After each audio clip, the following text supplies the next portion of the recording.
After 1 year in the works, it's finally ready.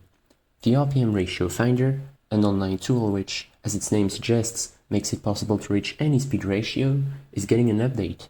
Usually you can only achieve a ratio of 2 using cogwheels, sequenced gearshifts, or fully powered adjustable chain gearshifts.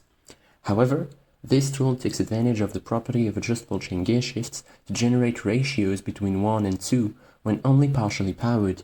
In theory, using combinations of these ratios could allow to approach any ratio needed, although it'd be really hard to find an appropriate sequence in practice, unless the process of finding these sequences is automated. This is what the RPM Ratio Finder is for, and it's already been used for some really interesting projects. For example, here's a telescope made by Dirtiest Knave using Create Interactive. To follow the stars accurately in the night sky, the telescope has to follow a specific trajectory at specific speeds in all 3 dimensions. And that's done using custom speed ratios from the RPM Ratio Finder.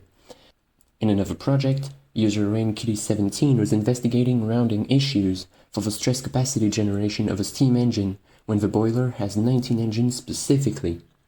To get an accurate reading of the effective stress capacity, they were able to test if the network would overstress from machines running at specific speeds using the RPM Ratio Finder.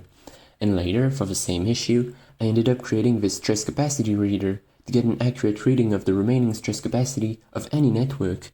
It works by adding machines that consume 1 stress unit until overstress, then it does the same for 1/10 of a stress unit, then 100th, etc.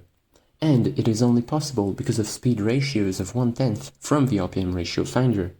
There's a lot more things that can be done using this, like a real-time clock using speed ratios of 1/12 and 1/60th, or a custom speed threshold that only gives a redstone output if its speed is beyond exactly 69 RPM, taking advantage of the properties of speedometers.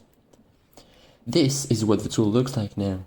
More than just big performance improvements, the search is a lot more customizable. You can now search for the golden ratio without needing to remember its first digits, or you can decide to search for ratios just above 1 but not quite 1. In the results, there's now a suggestion for a way to set up each sequence you're given, in case the results in the table don't make much sense. The results are also summarized for the following searches, at least until you refresh the page. Let's walk through the process.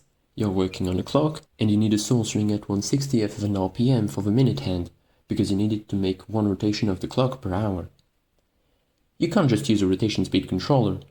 There's no such thing as getting from an integer amount of RPM to 1/60th without dividing the speed by +2 at some point.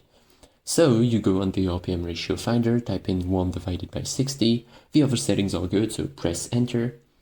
While you're at it, you might as well search for 1/12 for the hour hand that'll be connected to the source of the minute hand. You can then check the sequence needed and what that might look like in game. You can change the order of the sequence if you find it more convenient, and you can use any method of your choosing to halve the RPM, whether it be encased cogwheel pairs or fully powered adjustable chain gearshifts. And you get the expected result. What ideas can you think of that would require this? What do you think of the tool, its UI? Do you have any feedback or suggestions? Would you like a tutorial for some of the ideas I showcased? Have fun making use of the tool and share the projects you come up with.